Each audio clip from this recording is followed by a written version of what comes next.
Hello दोस्तों, कैसे हैं आप सब लोग। उम्मीद है कि बेहद अच्छे होंगे, ज़बरदस्त जिंदाबाद होंगे। मैं शिवम आपके प्यारे परिवार एसपी स्टडी 80 पर बहुत बहुत स्वागत करता हूं। मित्रों, कैसे हैं आप सब लोग। थोड़ा आप लोगों का भी फीडबैक लेना ज़रूरी है, तो इसी हिसाब से हम इसी लहजे में बात करेंगे। उसी का आप लोगों को पता तो हो ही चुका है कि हिंदी की बेसिकली जो हमारी यूपी पुलिस के लिए हिंदी का बैच अंगार बैच शुरुआत हुई है। तो आइए उसी लहजे में फिर से हम बात करेंगे। हमने आपको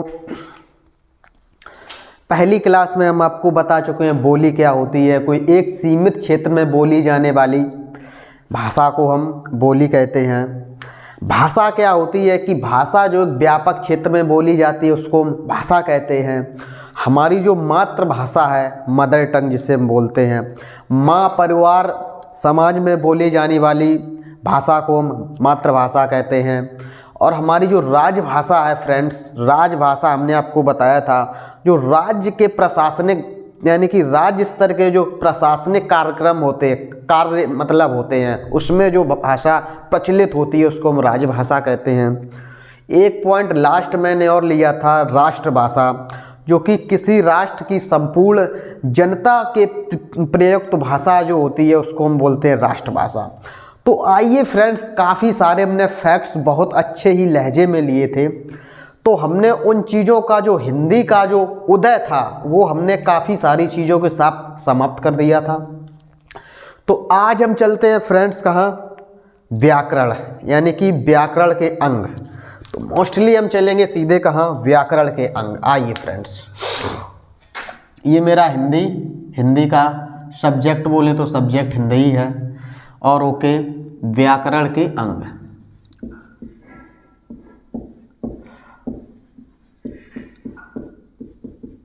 देखिए, व्याकरण के मोस्टली हमने आपको बताए भी थे, अभी नहीं बताए हैं, अभी तो ये स्टार्टिंग है। व्याकरण के मोस्टली 3 अंग होते हैं। 3 अंग कौन कौन से? यस ओके, 3 अंग कौन कौन से हैं? देखिए, वर्ण विचार, शब्द विचार एंड वाक्य विचार। वर्ण विचार,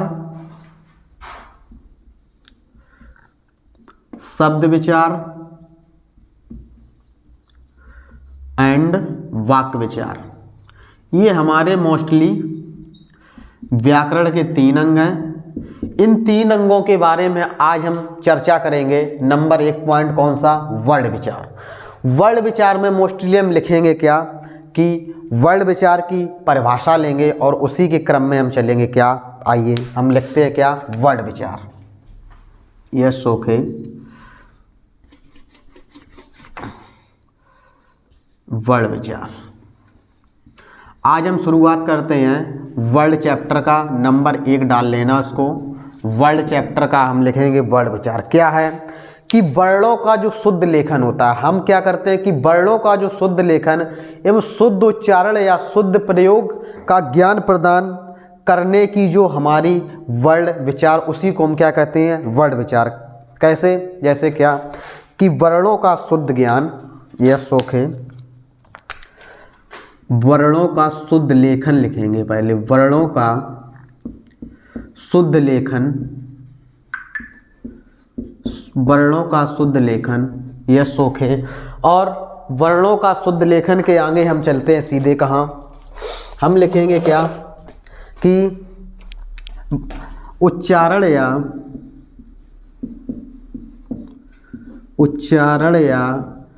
शुद्ध प्रयोग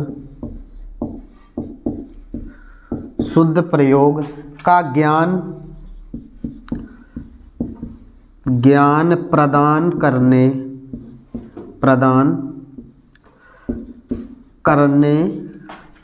को वर्ण विचार कहते हैं। करने को वर्ण विचार कहते हैं।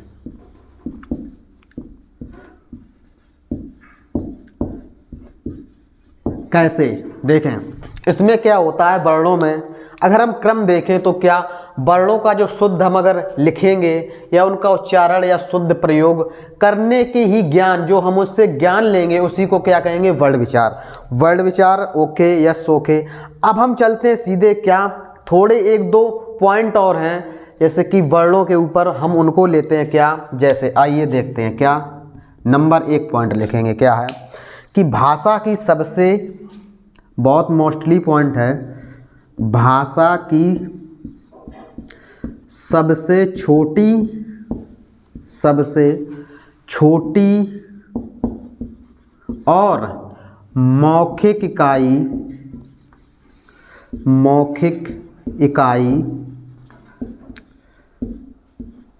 इकाई को ध्वनि कहते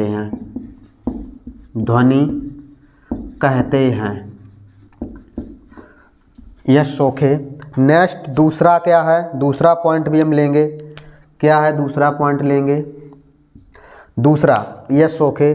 भाषा की सबसे छोटी इकाई, भाषा की सबसे छोटी लिखित इकाई, ये थी मौखिक, ये है लिखित, छोटी लिखित इकाई को। देखिए फ्रेंड्स, अभी इसमें हम दोनों में डिफरेंस क्या है वो हम आपको बताएंगे। लिखित इकाई को वर्ण कहते हैं। बोला ना फ्रेंड्स, बहुत अंतर है, बहुत अंतर है। क्यों, कैसे, देखें, यहाँ भाषा की सबसे छोटी और कैसी मौखिक इकाई, यहाँ लिखित। देखिए, हम जब आपसे बोलेंगे, अगर हम कोई चीज़ बोलेंगे, अगर बोलना प्रारंभ करेंगे तो उसके स्टार्टिंग में हम एक वर्ण का प्रयोग जरूर करेंगे। तो जो हमारी मौखिक भाषा, उसकी सबसे छोटी इकाई हो गई ध्वनि। ध्वनि के माध्यम से ही हम कुछ वर्णों को उच्चारित करते हैं। एंड क्या, भाषा की जो सबसे छोटी लिखित इकाई, जिसको हम लिखकर, यानी कि लिखकर बताते हैं, दर्शाते हैं, काफ़ी सारी क्रियाएं लिखकर करते हैं, तो उसे क्या कहते हैं। अगर हम लिखेंगे तो छोटा एक आ हम बनाएंगे तो उसको भी क्या, आइए वर्ड। Yes okay. अब हम चलेंगे कहाँ, सीधे 1.2 और लिखेंगे क्या, आइए, कि भाषा की सबसे छोटी, बहुत ही फैक्ट्स दे रहा हूँ, भाषा की सबसे छोटी इकाई या अंग क्या कहलाते हैं, वर्ण। जो किसी ने नहीं आपको बताया होगा, हम वो पॉइंट देंगे। अब नेक्स्ट क्या है, 1 पॉइंट और लेंगे हम, क्या, इसी के, अगर इसमें लिखा है कि अर्थ के आधार पर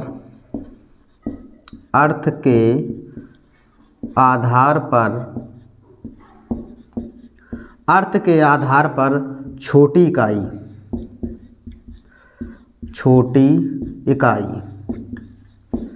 अर्थ के आधार पर छोटी इकाई क्या है, शब्द। और भाव या भावार्थ के आधार पर,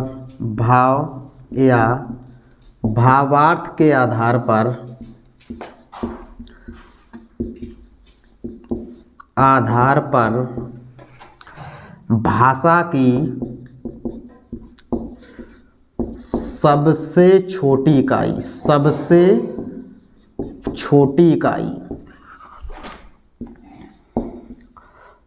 छोटी इकाई क्या है, ये है वाक्य।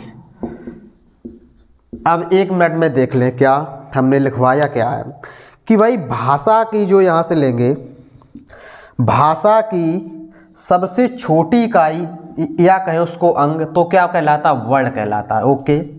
जो अर्थ के आधार पर हम जब सबसे छोटी इकाई लेंगे तो उसको हम कहेंगे शब्द, क्योंकि हम जो बोलेंगे उससे अर्थ किससे निकालेंगे, शब्द से अर्थ निकालेगा, इसलिए क्या कहा गया, अर्थ के आधार पर सबसे छोटी इकाई शब्द है। भाव या भावार्थ के आधार पर या भाषा की सबसे छोटी इकाई क्या है, अगर हम कोई वाक्य लिखेंगे तो उसमें भाव भी प्रकट होगा और उससे क्या निकलेगा, भावार्थ। भाव है तो एक ही बात, लेकिन हम इसीलिए कहते हैं क्या, अगर हम वाक्य को एक अगर प्रयोग करेंगे उसमें भाव जरूर होता है, तो इसीलिए कहा गया है क्या, भाव या भावार्थ के आधार पर भाषा की सबसे छोटी इकाई क्या है, वाक्य कहलाती है। यस करेंगे, हाँ समझ गए हैं। ऐसे फैक्ट्स काफ़ी सारी चीज़ें हैं। अब नेक्स्ट हम चलेंगे, नेक्स्ट बात करेंगे क्या, यहीं से हमारा, देखिए यहीं से हमारा क्या, वर्ण के प्रकार। ये हमने आपको थोड़ी 2-4 हेडिंग्स थी, वो हमने आपको बताया। अब हम सीधे चलेंगे वर्ण के प्रकार क्या होते हैं, वर्ण के प्रकार। आइए, यस, ओके, अब हम चलेंगे सीधे वर्णों के प्रकार। वर्णों के प्रकार देखें, वर्ण मुख्यतः दो प्रकार के होते हैं। कौन कौन से? एक होता स्वर, एक होता व्यंजन। एक स्वर और दूसरा हमारा होता है व्यंजन।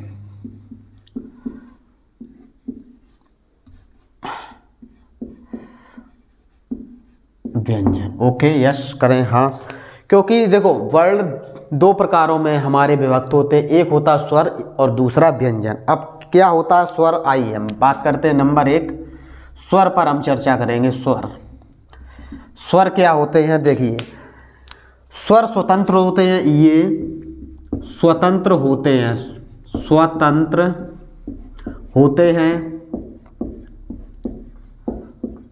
स्वयं से उच्चारित होते हैं। नंबर दूसरी बात क्या है? स्वयं से उच्चारित होने वाले, उच्चारित होते हैं। सीधा हम आपको बताते हैं क्या। अगर देखो स्वर की बात करें तो स्वर ये स्वयं से बोले जाने वाले होते हैं, ये इनकी स्वतंत्र अपने आप से ही, इनकी दूसरों की आवश्यकता नहीं। स्वर को बोलने में किसी व्यंजन की आवश्यकता नहीं, किसी दूसरे यानी कि शब्द की आवश्यकता नहीं, ये स्वतंत्र होते हैं और ये स्वयं से ही बोले जाते हैं। इतना आप समझ गए होंगे। अब हम नेक्स्ट लिखेंगे क्या? व्यंजन। व्यंजन की बात करते हैं। नंबर दो, व्यंजन, यस, व्यंजन।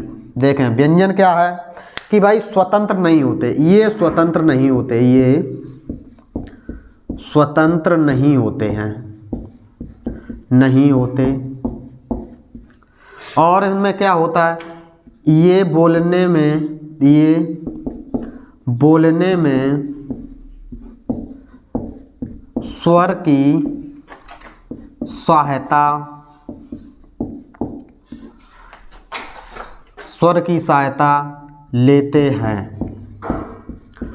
बोला ना कि फ्रेंड्स, जो मतलब स्वर होते हैं ये अपने आप से, ये अपने आप को महाराजा समझते हैं, और ये व्यंजन है, ये स्वर की सहायता से, यानी कि ये व्यंजन बोलने के लिए स्वर की सहायता पड़ेगी, मतलब लेनी पड़ेगी, तभी ये व्यंजन आप बोल सकते हैं। आइए अब हम चलेंगे कहाँ? सीधे स्वरों की संख्या की बात करें अगर हम ओके, अगर हम यही बात करते हैं क्या? स्वरों की संख्या, स्वरों की संख्या। देखें स्वरों की संख्या की बात करें, संख्या, कुल संख्या कितनी है स्वरों की? हिंदी में 11 है। कौन कौन सी है? आ, इ, ई, उ, ऋषि, ए, आई और ओ, औ। ये आपके हो गए क्या? स्वर, स्वर हो गए। ये स्वरों की संख्या 11 हो गई। अब हम चलते हैं, जब स्वरों की संख्या 11 हो गई, अब हम चलेंगे क्या कि स्वरों के भेद, स्वरों के भेद, यस ओके, स्वरों के भेद। देखें क्या होते हैं भेद स्वरों के, कि भाई स्वरों के भेद यानी कि किसके आधार पर चलेंगे हम? यहाँ से पॉइंट फैक्ट शुरू होते हैं फ्रेंड्स। क्या फैक्ट? अब हम देखें स्वरों के भेद हैं क्या? मात्रा, सॉरी, मात्रा एंड उच्चारण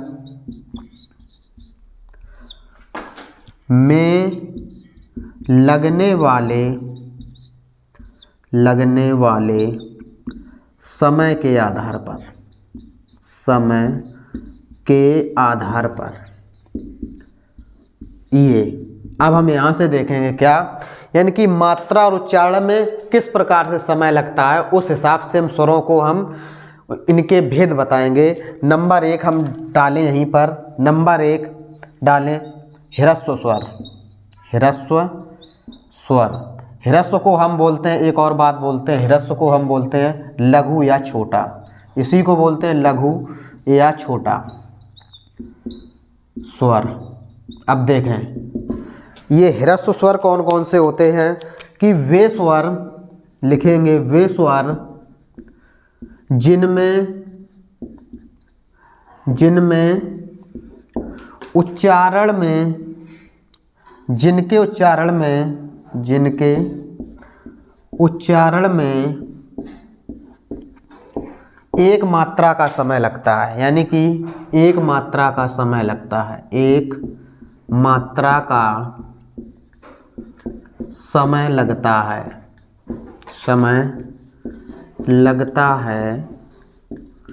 अब हम चलेंगे फ्रेंड्स, थोड़ा ऊपर लिखेंगे, सीधा लिखते हैं क्या कि वे स्वर जिनके उच्चारण में एक मात्रा का समय लगता है और इन्हें एक मात्रिक स्वर कहते हैं, इन्हें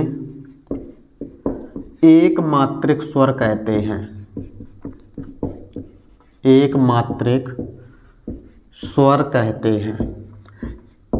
ऐसे स्वर कौन कौन से होते हैं देखें, कौन कौन से होते हैं? आ, ई, उ और री। आ, छोटी ई, छोटा ऊ और हमारी री, ये हमारे एक मात्रिक स्वर हो गए, यानी कि ह्रस्व स्वर हो गए। अब हम नेक्स्ट चलेंगे नंबर 2 पे,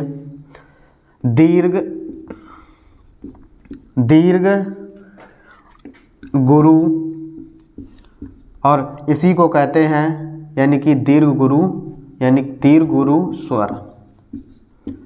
ये कौन कौन से होते हैं देखें, वे स्वर जिनके बोलने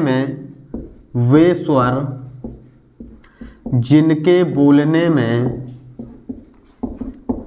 या बोलने या उच्चारण करने में, बोलने में 2 मात्राओं का समय लगता है, 2 मात्राओं का समय लगता हो,